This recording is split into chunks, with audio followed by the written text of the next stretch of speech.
Povo abençoado de Deus, é isso aí, estamos aqui para dar sequência aos nossos episódios da nossa ida ali, a Rádio Religare 35, do qual fomos convidados ali por duas pessoas incríveis. E eu falo, sabe de quem? Eu falo do Bigode Beach e também do Emerson Paçoca, muito conhecidos em toda a cidade de Pouso Alegre, e tem desenvolvido um trabalho maravilhoso nessa rádio que tem levado esse sinal para muitos e muitos lugares, tá certo? E é uma alegria estar com vocês aqui, poder compartilhar. Estamos aqui trazendo esses comentários antes dos vídeos, quais nós gravamos ali, para que vocês possam ir tomando conhecimento e possam estar assistindo o vídeo com muito mais propriedade, certo? Sabendo exatamente do que nós desenvolvemos ali naquela conversa. E nós aproveitamos isso e estamos aí entregando a vocês em episódios. Então já foi o primeiro, se você ainda não assistiu, volte lá, assista, que aí você vai poder entender o segundo muito melhor do que o primeiro, tá certo? É isso aí? Muito bem. Olha, nesse segundo episódio estaremos falando sobre divulgação e estratégias. Foram estratégias ali dos quais eu tive o privilégio de desenvolver elas ali a serviço da Discovery e acabamos tirando muito proveito para a gravadora e também para os artistas, não é verdade? Falamos também sobre o Rei, o Rei Cirurgia Moral, que agora é Rei Servo de Deus, uma mudança tremenda que Deus fez na vida desse jovem e fica mais do que provado, mas quando a gente olha a transformação que Deus faz nas pessoas, de que quando a gente quer, a gente busca e a gente deixa, Deus faz, não é verdade? Então é necessário. E agora, o rei passou agora a ser Rei Servo de Deus. Que coisa tremenda, né? O que Deus não faz na vida de um homem, né? E aí, o rei também tem ali o podcast dele, como vocês já viram aí no nosso canal. Nós estivemos lá também visitando o podcast do rei, a convite dele, do Rivas, né? Rivas, que era ex-cabala do Alibi também, que Deus entrou na vida do cara, fez uma transformação tremenda também. E é isso, queridos, aonde Deus passa e quando a gente quer e busca, Deus transforma, tá certo? E é isso aí. E ali então o rei abriu um podcast junto com o Rivas e os dois têm feito um sucesso incrível em Brasília através dessa plataforma do YouTube, certo? Falamos também na nossa entrevista ali na Rádio Religare sobre a responsabilidade e o compromisso de quem está envolvido com o movimento hip hop e a responsabilidade que ele tem com o público e com a periferia. Queridos, por quê? Porque o rap, ele é a voz da periferia, ele tem que continuar sendo a voz da periferia como ele foi no passado, certo? Aquela época, quando a Discovery estava trabalhando ali afinco mesmo junto com os grupos, a periferia começou então a receber atenção. Por quê? Porque o discurso do rapper era esse, era exatamente falar sobre os problemas sociais, sobre as mazelas da qual a periferia estava vivendo em todo o país. E hoje a periferia, passado, já não é a mesma de hoje. Então, os grupos novos têm esse compromisso, têm essa responsabilidade, tá certo? Nós falamos também sobre os erros cometidos, os erros que nós cometemos e que agora eles podem ser evitados.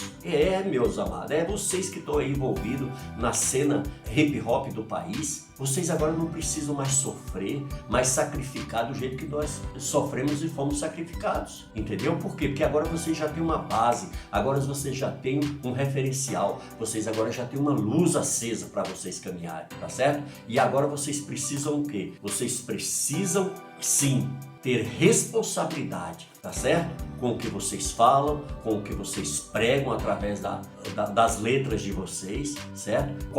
De que forma que vocês estão sendo reconhecidos pela favela, se vocês estão sendo reconhecidos como pessoas que ajudam a favela, como pessoas que têm um discurso bom, como pessoas que são interessantes ou não.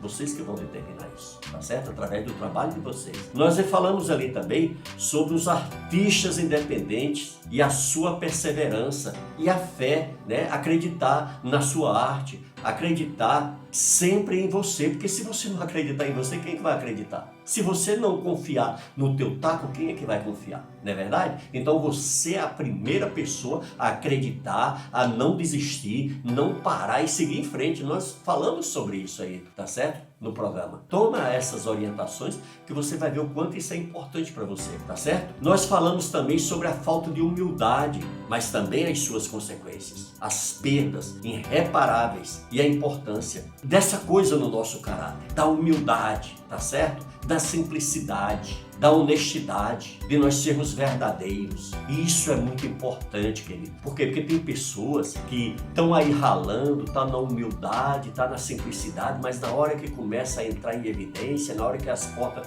começam a se abrir, a pessoa se torna orgulhosa, prepotente, arrogante, ignorante. Não é verdade? E isso não pode estar presente na vida do movimento hip hop. Por quê? Porque vocês têm um compromisso, vocês são porta-vozes no país inteiro, das favelas, das periferias, não é verdade? Então, não pode de maneira nenhuma esquecer e dar mole nessa área. Também falamos da falta de humildade, não é verdade? Isso aí que nós acabamos de falar agora, sobre humildade. Então, tenha humildade, que você só tem a ganhar com isso. Tenha simplicidade, que você só vai ganhar com isso. Você vai ganhar a simpatia das pessoas. Não seja uma pessoa arrogante, prepotente, né? Falamos também sobre ajudar e estender a mão ao próximo. Queridos, olha, eu vi algumas vezes isso acontecendo na cena hip hop e eu fiquei muito feliz. As oportunidades que eu tive de acompanhar, de ver os shows do Racionais, do Taíde e DJ1, eu vi o quanto esses caras estenderam as mãos e ajudaram a muitos grupos que estavam começando.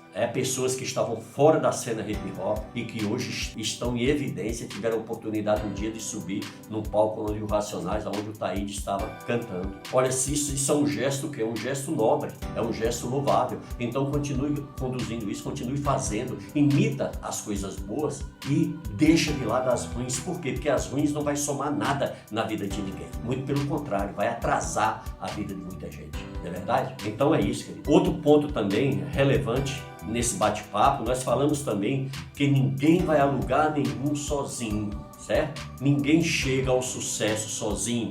Olha, é tão importante você buscar essa coisa da unidade, sabe? De ter essa coisa de estender a mão, de não querer andar sozinho, de reconhecer o que as pessoas fazem por você. E só, sabe, quando você se preocupa em ser unido, sabe o que acontece? Você gera isso na vida das pessoas. Olha, e a unidade, ela é tão importante. Olha, se você vai cantar num lugar, ó, chega lá, tem pessoas que estão arrumando seu microfone, tem outras pessoas que estão preocupadas com a iluminação, ou seja, está todo mundo trabalhando ali. E muitas vezes o artista sobe ali, ele recebe os aplausos, recebe o glamour e no final ele não se lembra daquela pessoa que estava lá varrendo o camarim dele para ele encontrar um camarim limpo. Ele esquece daquela pessoa que depois que acabar o show dele vai ter que carregar caixa nas costas, vai ter que ralar, e que hora que essa pessoa vai chegar na sua casa para estar com sua família, não é verdade? Então, queridos, a gente precisa ter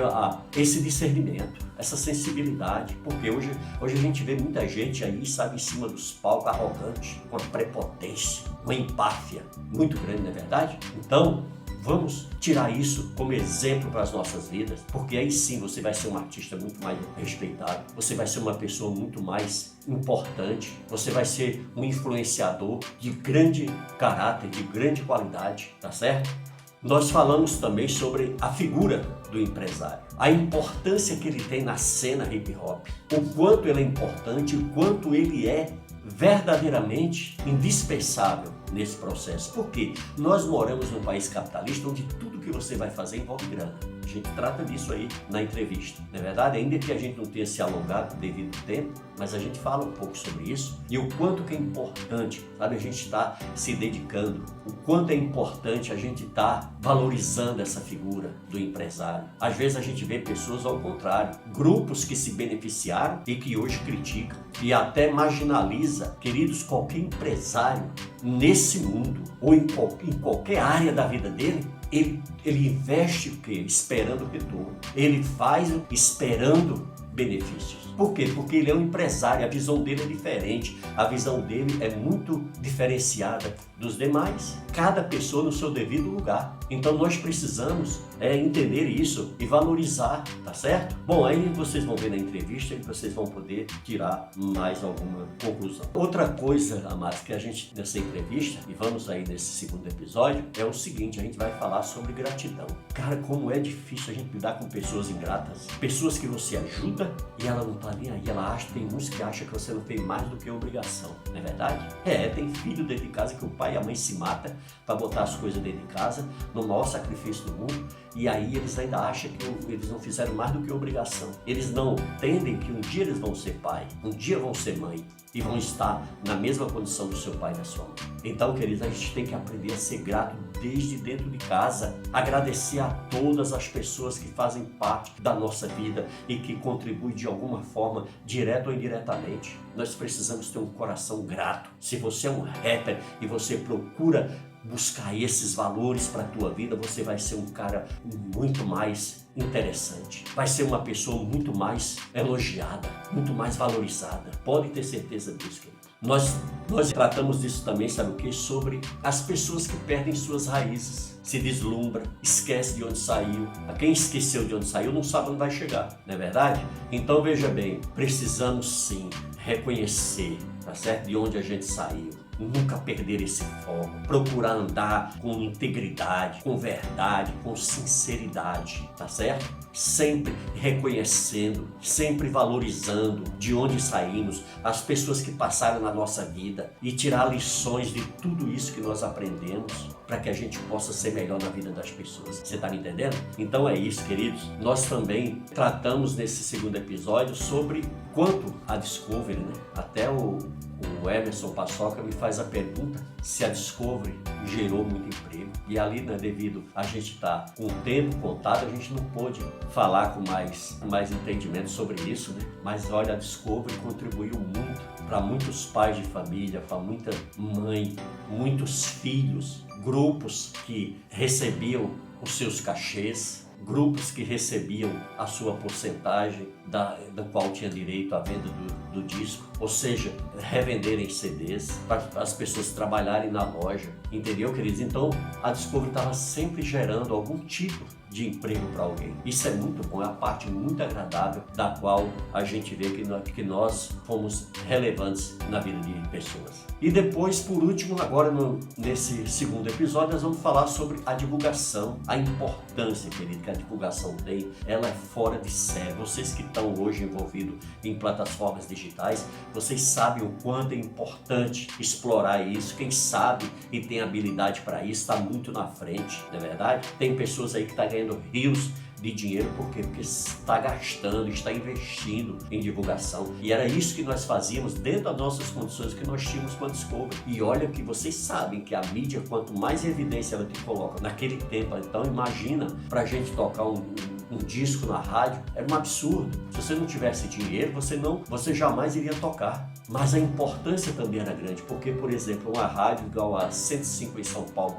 que era a rádio Black, que tocava em todo o estado de São Paulo e redondezas, quando a gente divulgava um produto lá, no outro dia as lojas começavam a pedir aquele produto. Por quê? Porque estava divulgado, você entendeu? Então é isso, olha, eu espero que você seja muito abençoado nesse segundo episódio. Não esqueça que tem outros episódios e você fica antenado, porque você vai ser muito abençoado, tá certo? Fiquem aí então com o segundo episódio. Trabalhava com as rádios, a 105 e a Metrô, e aí o que acontece? Eles ficavam muito limitados a São Paulo. E eu, em Brasília, comecei a entrar em rádio que tocava rock e comecei a entrar em outras mídias. A mídia escrita, a Globo mesmo, às vezes ficava uma semana. A mídia escrita era paga?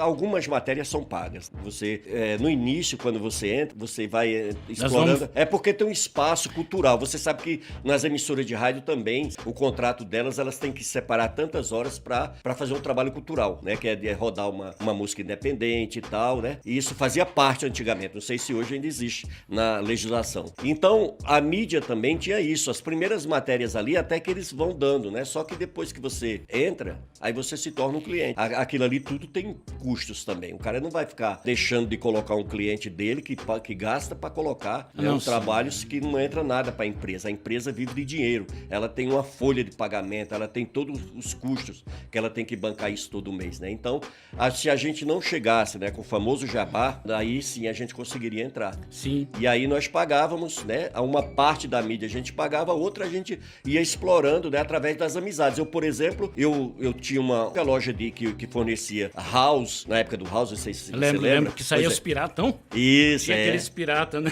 Os piratão. E aí comprava muito aqueles piratas. E eu pegava, levava aquilo para Brasília e eu era o único meio que os DJs e os locutores de rádio tinham. Então o que acontece? Os caras acabavam virando amigos. E aí eu aproveitava dessa amizade para pedir ajuda pro rap. Então foi aí. Mas, olha, foi um trabalho muito árduo, não foi nada fácil, sabe? Porque você contratar o cara, botar um cara no estúdio, não é igual hoje que você vai, faz um estúdio na sala da tua casa, faz um quarto na tua casa. Não, antigamente era tudo muito profissional. Um estúdio era estúdio de ponta, estúdio que qualquer grande grupo nacional, internacional entrava dentro para gravar. Qual que foi o disco mais caro que o senhor... Foi do Câmbio Negro, Diário de um Feto. Assim, em questão de valores... Que foi feito com banda, né? Então foi um disco muito caro.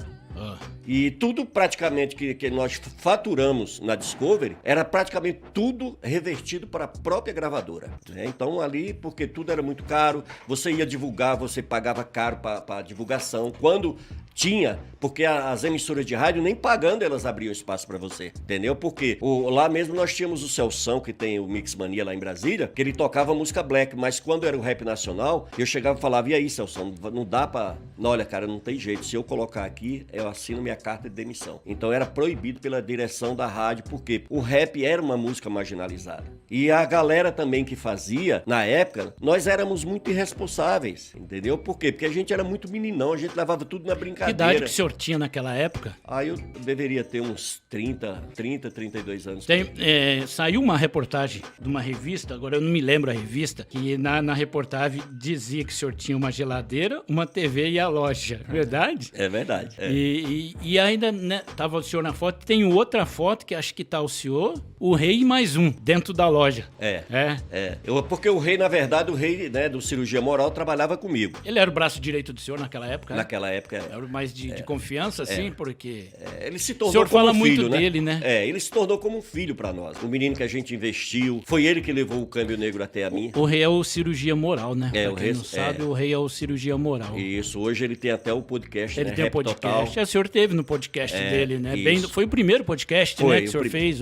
Ele até me pediu, poxa, me dá essa honra da gente começar esse trabalho com você. Eu falei, tranquilo, vamos lá sim. E aí, uma ida minha a Brasília, acabou a gente gravando esse podcast lá. Então, queridos, é assim, sabe? As coisas foram muito difíceis. Por isso que você agora que tá envolvido com rap, você que faz o rap, você tem que ter a certeza, você tem que ter realmente o entendimento da responsabilidade que você tem. Porque na nossa época, a gente foi muito menino, a gente perdeu muito terreno, a gente errou demais. Olha, o rap hoje era pra estar, sabe, entrando na Europa com força total, entrando nos Estados Unidos, entrando nas grandes potências do mundo, o rap era pra estar entrando.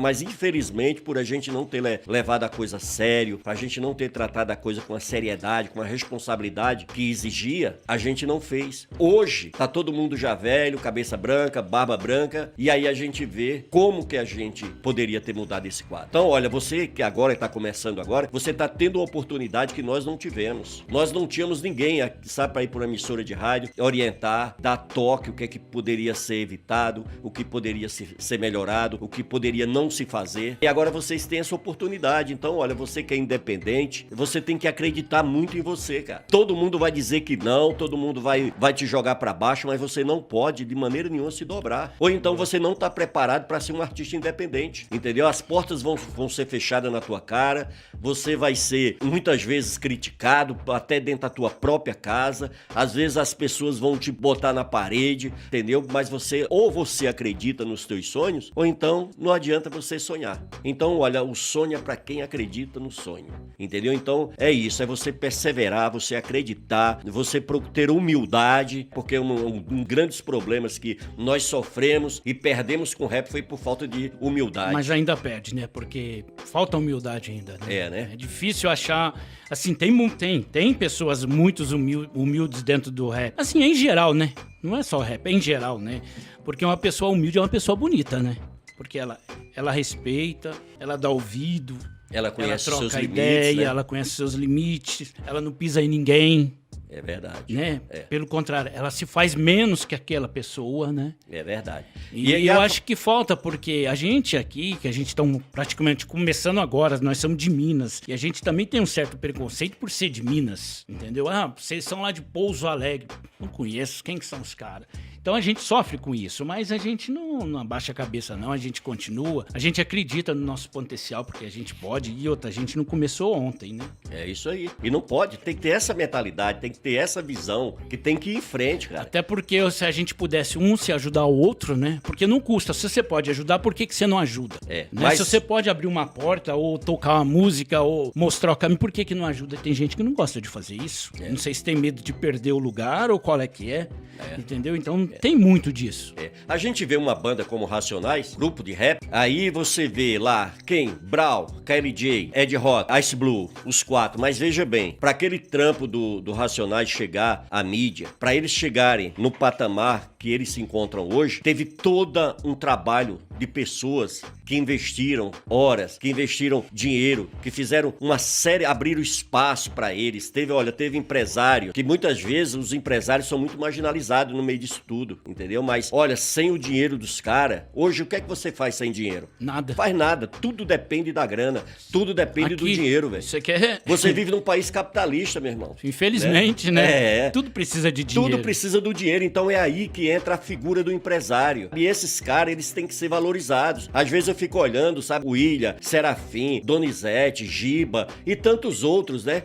O Dário, lá em São Paulo, esses caras às vezes criticados, dizer que eles eram aproveitador, que eles só queriam se dar bem em cima do rap. Mas tirasse os caras de cena pra ver o que acontecia. Nada. Ficava parado, extasiada, né? Exatamente, entendeu? Então o que acontece? A mesma coisa pra você estar lá no palco tocando ali, ó, teve um camarada que arrumou o microfone, que arrumou o som pra você, que arrumou a iluminação, lá teve corres e mais corres atrás pra você chegar na tua projeção. Então quando você estiver na sua projeção, tenha a humildade de lembrar dessa galera, velho. Porque é uma das coisas que a gente vê muito hoje, é os caras É que ignorando. o pessoal perde as raízes, né? Esquece de onde que veio, esquece de onde saiu, como começou. Exatamente. Agora, por exemplo, a galera chega, pô, Genivaldo e a Discovery e tal. Peraí, não é Genivaldo. Genivaldo foi apenas uma peça. E era um grupo, né? Não Era era um- só o senhor, era um grupo. era Você um teve grupo ajudas de outras de pessoas pra todo chegar mundo. onde chegou, né? Com certeza, olha, eu dependia da ajuda do Rafa para fazer minhas produções, eu dependia das equipes de som para tocar minhas músicas nos bailes,